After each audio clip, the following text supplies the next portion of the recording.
A senhora sabe que aqui me passaram uma intuição que é como se fosse mais ou menos o seguinte: um menininho branquinho ficou com ódio dos irmãozinhos dele, pegou, o pai dele falou, pega esse carvão e joga nessa toalha branca. Colocou uma toalha 1 metro de distância dele, vó. Daí ele pegou o carvão e foi jogando. O pai dele falou, coloca tudo a sua raiva nesse carvão e nessa toalha branca. Ele pegava o carvão e jogava com raiva. E aí, alguma ele acertava na toalha, alguma ele errava. Aí chegou no final da história, chegou o pai dele de tarde, vó, falou assim, agora vamos ver o resultado. E ele já estava mais calmo. Pegou e pegou a toalha e mostrou pra ele. Pegou o espelho e mandou ele olhar no espelho. Ele tava pretinho dos pés à cabeça, vó. E a toalha só tinha um pouco de ponto preto. Mas é isso mesmo. Olha. Só que a gente acaba não entendendo. A gente vai entender isso depois, né, meu filho? Depois que a gente vai entender, né, que a escravidão era uma mãe. Aí que a gente ia entender. E olha, é por isso que surgiu novos espíritos encarnados na Terra com novo conhecimento, né? Para abrandar um pouco os rituais mágicos negativos que a gente fazia com os homens brancos. Aí começou a reencarnar na Terra, isso bem depois de mim, tá, meu filho? Claro. Começou a reencarnar na Terra novos seres que traziam essa nova filosofia, né, dos orixás, para abrandar um pouco, né? Porque o negócio tava sujo. E cada nego que fazia, olha, meu filho, olha, eu vou contar para você. E aí, desde então, o Xangô sempre aparecia para mim, sempre aparecia em um dado momento, em uma dada situação. Por isso que eu tive que aprender as letras. Olha. Porque com as letras dos homens brancos, eu fui entendendo algumas ervas que a gente precisava conhecer.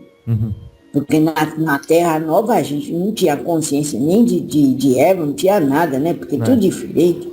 Nossa. Então eu comecei a entender. Mas tudo muito escondido.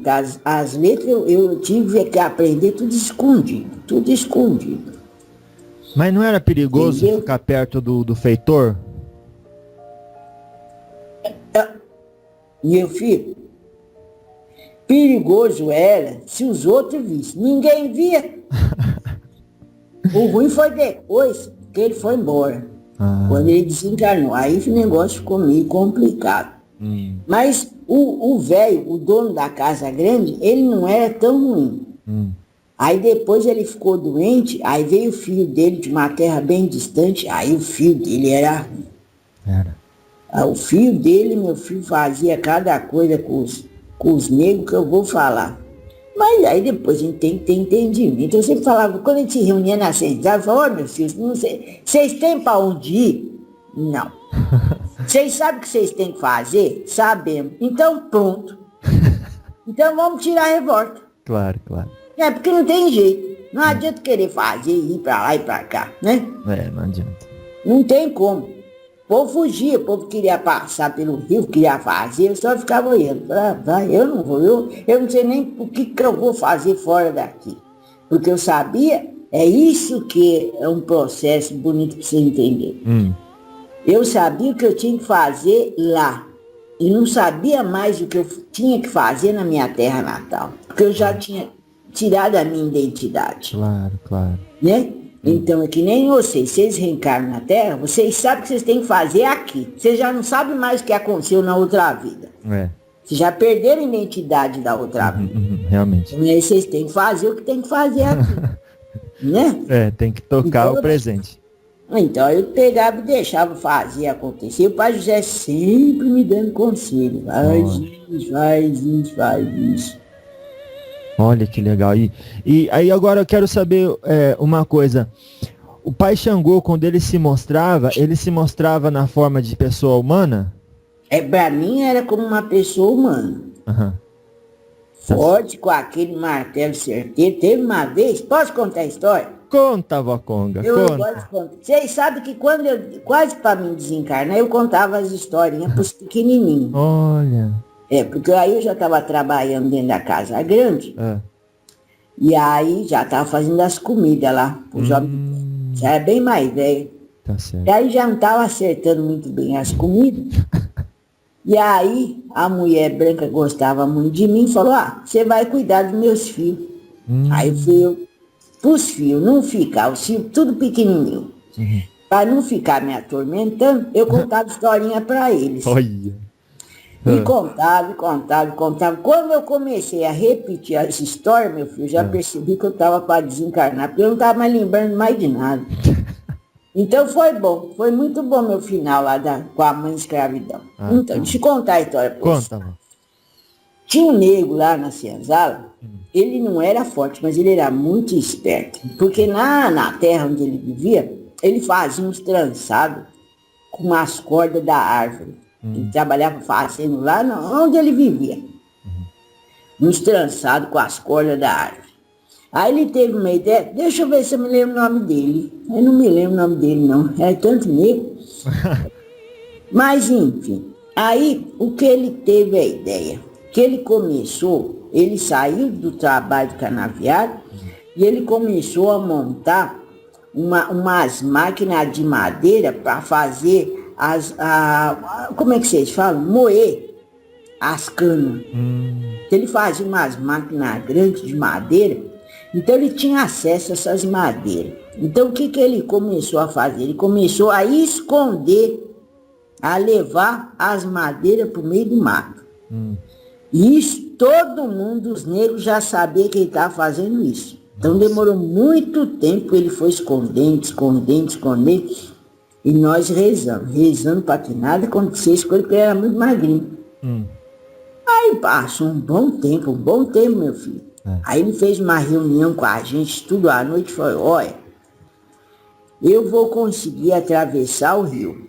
Isso já achei estranho. Vai atravessar o rio como? Mas eu fiquei quieto, né? Estou rezando, tem que rezar. Eu vou conseguir atravessar o rio, mas não dá para levar muito irmão. Dá para levar pelo menos uns 3. E a gente vai começar a fazer essa viagem para o outro lado. Eu vou continuar desse lado para poder levar muito mais dos meus irmãos lá para o outro lado. Aí uma neguinha falou, o que nós vamos fazer lá do outro lado? Claro. Aí ele falou, nós vamos encontrar liberdade. Olha. Eu, como já precisava cuidar dos meus irmãos, estava muito doente, eu falei, eu vou ficar por aqui. Não é que tinha medo, não. É que eu já estava bem na missão daquele lugar. Aí, começou. Levou 3, no dia seguinte os homens brancos começaram a percorrer os locais, porque já sabia que tinha nego fujão, mas como eles iam imaginar que alguém atravessou aquele rio? Nossa, é mesmo? Né? É, difícil. 3, depois no outro dia levou mais 3, e aí diminuindo, e aí os homens brancos colocaram nós tudo no tronco para contar o que estava acontecendo. Uns homens brancos achavam que era magia de nego, e que os negros estavam assumindo, porque tinha uns homens brancos que tinham medo. Aí o negócio já começou de tal forma que eu olhei para esse negrinho, que tinha esse dom de entrelaçar as madeiras, e falei, vamos conversar à noite com o Pai Xangô para a gente ver que tá tudo certo. Porque nós já estamos tudo estrupiados de tanta chibata no lombo. Os homens brancos já tá tudo meio com medo, que tá achando que é magia das trevas. Vamos conversar com o Pai Xangô para ver se os negros do outro lado estão fazendo a lição certa, né? Encontrar algum lugar. Aí pegamos, fiz a oração lá com os meus irmãos. Aí Pai Xangô apareceu só com o martelo. Só que quando ele apareceu com o martelo, no martelo tinha vários pontinhos de luz. E esse martelo estava na água. E aquele vários pontinhos de luz. Aí os negros, o que você viu, Maria? O que você viu? Aí eu falei para ele, vi isso aqui. Aí um lá falou, então eles conseguiram liberdade, que Pai Xangô tá mostrando martelo com os pontinhos de luz. Mas eu achei meio estranho aquilo, meio estranho.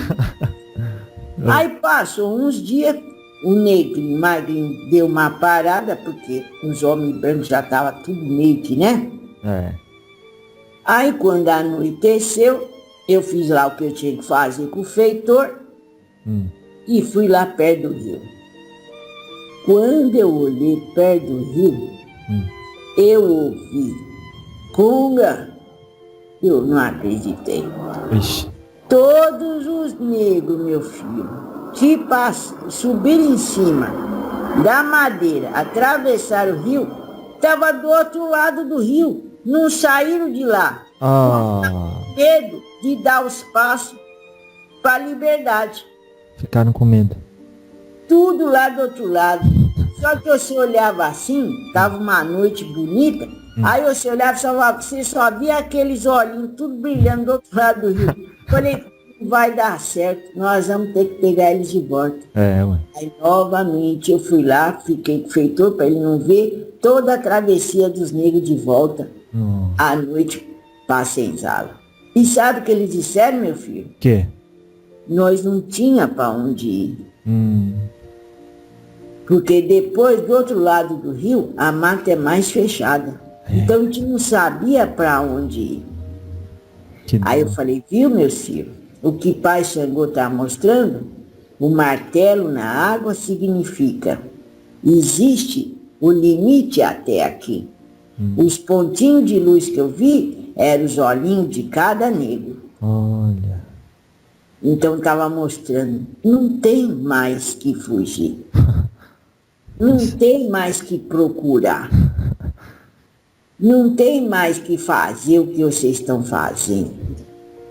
Vamos esperar o entendimento da mãe escravidão para vocês lá na frente poderem ter essa conscientização. Agora você imagina aquele monte de negro voltando tudo para trás.